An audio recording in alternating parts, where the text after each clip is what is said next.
Where are we, Kyle? The Church of the Holy Church of the...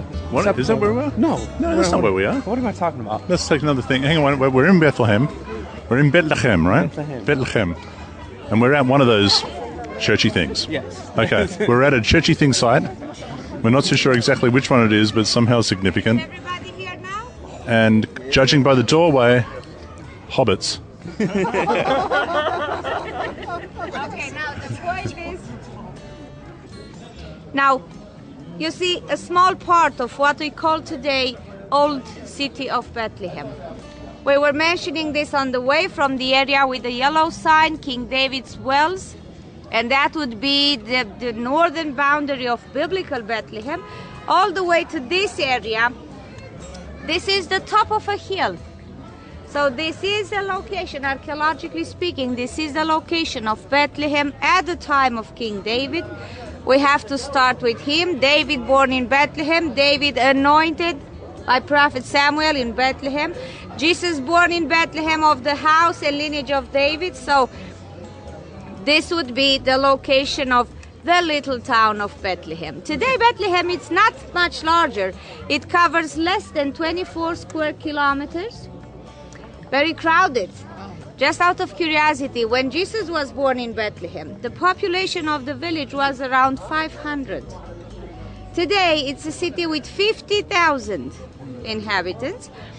Probably many would expect to find here a Christian population, if not 100%, at least a Christian majority. It's not like that, the majority being Muslim. Christians in Bethlehem represent less than 30% of different confessions. As a family, the majority among Arab Christians, Catholics, then the next denomination in numbers is Greek Orthodox, then we're having a Syriac church. By the way, they are the only people in this very area still using, not only knowing, but still using the Aramaic language. So members of this community that belongs to the Syriac church, they are the only people still using that language. And of course, there is a Lutheran church in town, a Baptist church, and so on. But again, altogether, less than 30% of the population of this town. Now, the most important place in town is this complex of Nativity. We call it a complex because three confessions are sharing the cave, which cave, according to the tradition, it's the place of the birth of Jesus. That cave, it's underground today. In order say that again, it's the birth of what now? You said the cave is what? The cave, I was saying, is the cave of Nativity. This is how we call it. And according to the tradition, that it's the place of the birth of Jesus Christ. Okay. It's underground, I was saying, first of all, because we're talking of a geological phenomenon. Every 1,000 years there is a difference on levels of at least 1 meter. We also have these structures, 3 churches built on top of the cave. So it's underground. It's the most important place out of the whole complex. Historically and archaeologically speaking, what is important and interesting to know, the central part of this complex, it's a Byzantine structure, and is today considered to be one of the oldest churches in the whole world, still in use. And it is the oldest church in the Holy Land. Wherever you go, you talk about ruins, 4th century, 5th century, 6th. Well, here, no ruins. This is the whole thing. A Byzantine structure, this church, it goes back to 540 AD, and it's still in use. And you'll see it well preserved, large, very large structure, but again, see the entrance, which I was saying, it's not difficult for me. Yeah. You back there, listen, I would really invite you to watch your head, otherwise you'll see here all the stars of Bethlehem. It can be the original entrance, and it's not. When Justinian, because the name of the Byzantine emperor who built this structure is Justinian. When Justinian built the structure, look above today's entrance and you see the lintel. Okay, competition is heavy. Let's continue inside. Take off your hats, gentlemen. Sven, 31 or 32 we are. How many? 31, 32? United States. Okay. Tabash, thank you.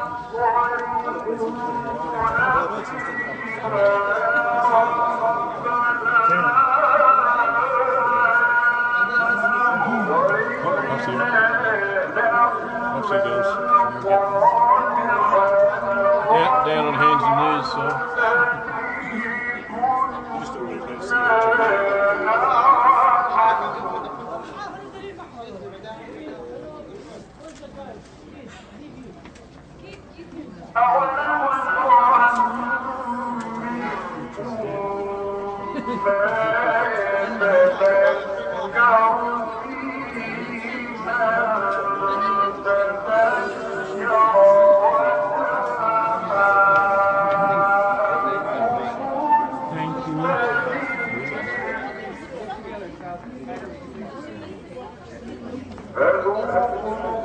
Named after duck.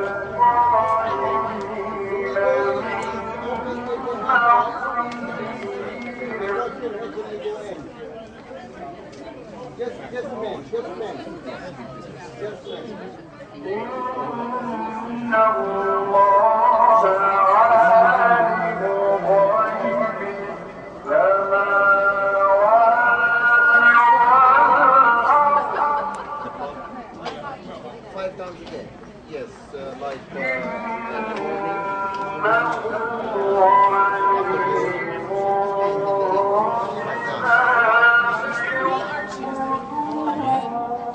Again, what?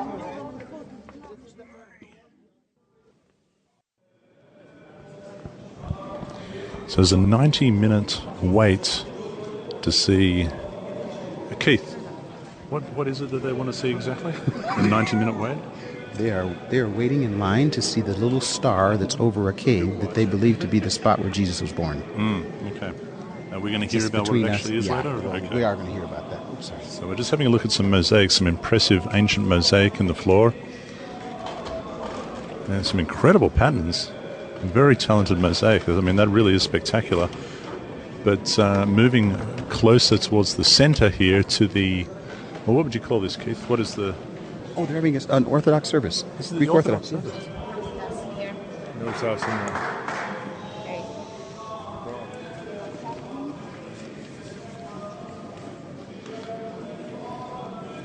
Okay. There's no doubt in my mind, listeners, that at night time, vampires prowl.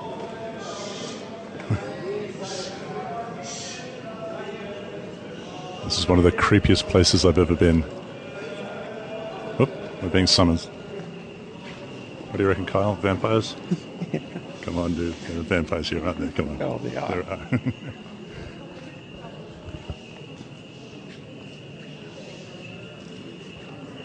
What you see here now, this is an Orthodox religious service. Every day is like this. They started at 2:30. Sometimes it's for 30 minutes, sometimes 40, sometimes even longer than that. And this is a short religious service. In the Orthodox churches, it's usually like 2 hours. So we were talking about something unusual here. One structure housing two denominations. Usually we enter a building and in there a church is functioning. No, here it's different. We're having two.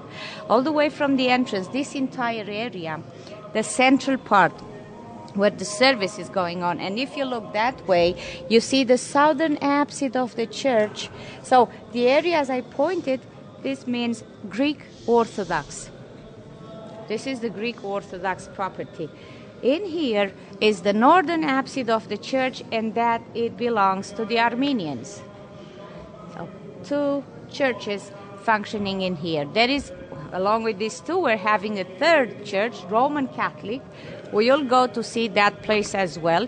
But first of all, to let you know a few things about the cave. Where is the cave? You see how everybody is lining up. Pilgrims, for them it's important to line up no matter 1, 2, 3 hours. During high season it's every day like this. They need to get in there and touch or kiss that place. Now, the cave of Nativity, or the area which we call today officially, it's all the way to the back. underground. But this is not what we're calling today the Cave of Nativity. It's not the whole thing. It's not the entire cave. It's the back of a cave. Everybody is entering from there. The way out of the cave, it's here. So again, what is down there is the back of a cave. Keep that in your mind and walk with me, please. Thank you.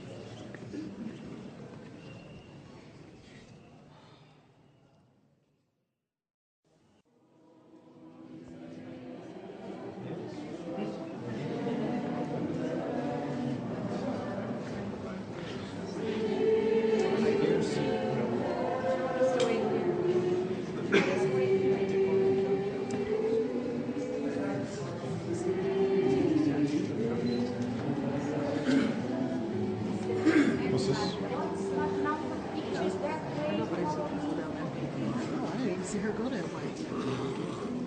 No idea where this is. But every room is just as creepy as the last. Oh, we're going over here now. It's over to our right. We're going down a staircase. My goodness, we're going down a staircase. We're interrupting a service. I'm not sure if this is the Catholics or the Orthodox or... No, this is Catholic. Okay. We're going down.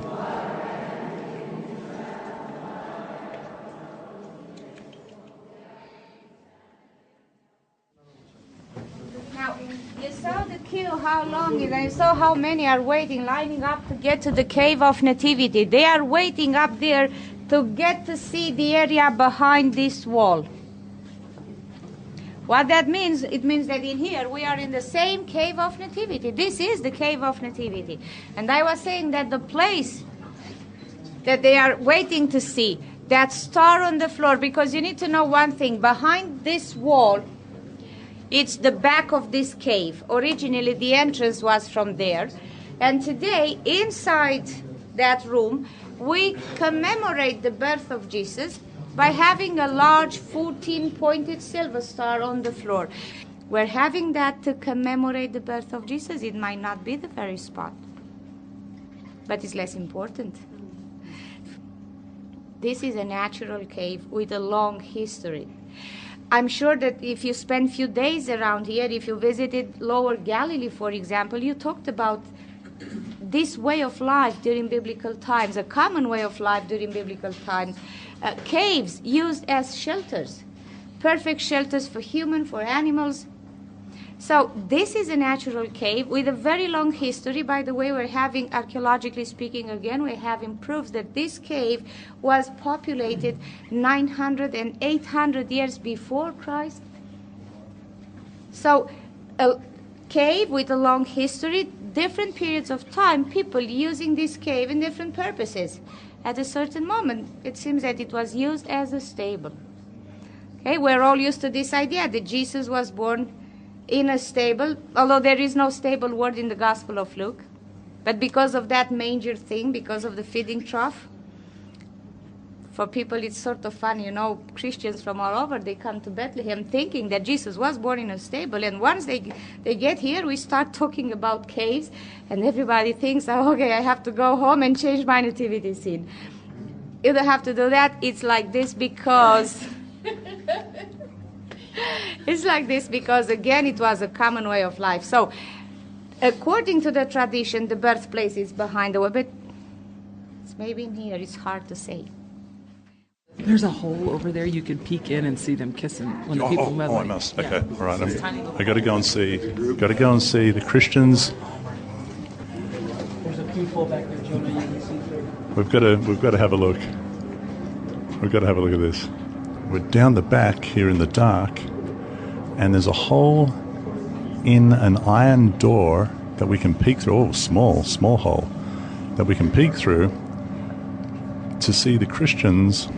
Are you guys peeking through the secret door? We're peeking through the secret door to see the Christians kissing and wiping magical. Having a quick look. Okay, I'm looking down, listeners. I'm looking in, and yes, I can see them getting down. Oh my goodness. This is one of the weirdest things I've ever... This is... Okay, remember... Where were we when they were all kissing the the marbles, the Church of the Holy Sepulchre, exactly the same deal here.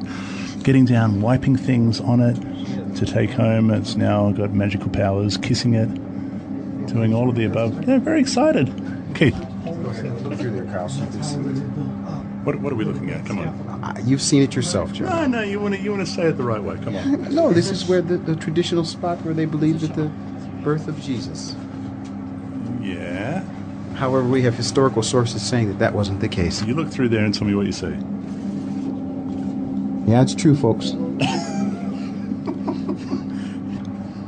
Okay. Okay. Okay. Here we go. I hope we get the truth in this very soon. I'm sure Keith's going to let us know all the historical details. Yes. What'd you see? Oh, I just saw him coming in and kneeling and before the hole and kissing and yeah, not very sanitary. I'm more fascinated by the architecture, the age of the cave than... It's so gothic, isn't it? Yeah. It's so incredibly dark and sinister. I mean, Just gives everything. You that feeling. It gives you the heebie-jeebies. Okay, it's just as creepy. It's just as creepy. What's down there? Oh, at least there's some stained glass window and some actual light. Oh, there's the staircase that leads down. That's what we saw before. I thought it led down into a crypt with a bunch of vampires, but it seems we're it. All right. There is a crypt over here. Did you see? Is there? Is there? I'm telling you. But when the sun comes down, they're all going to come out. We've got to get out of here. We've got to go. Shabbat's coming. Yep. Oh, that's one there. Oh, of course it is. I'm telling you, soon, 2 hours, it's going to open. Let's go. We got to go. We got to go. Oh, down there. There's more down there. So there is. Yep, the crypt. Yep, four vampires down there. Okay, we got to go. We got to go, guys.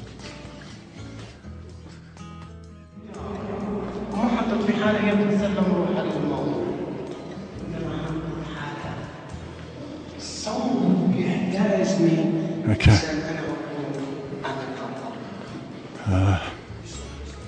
Sorry. Okay, we got to go through this door. We're being ushered out.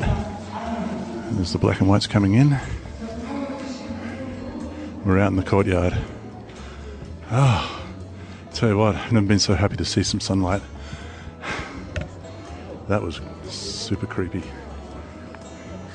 Put my hat back on. All right, thoughts? Yes.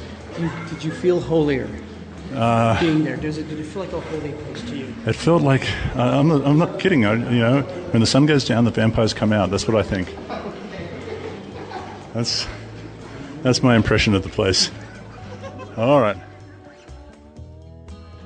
What do you think?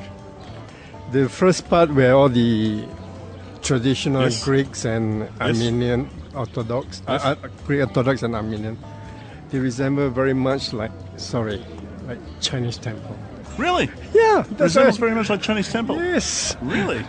with all the incense and all the Yes. statues and Yes. all the decorative, all the intricacy of those things. Uh-huh. It looks very much like one. Really? It reminded you of that? Yeah, It was kind of creepy, right? cold and dark.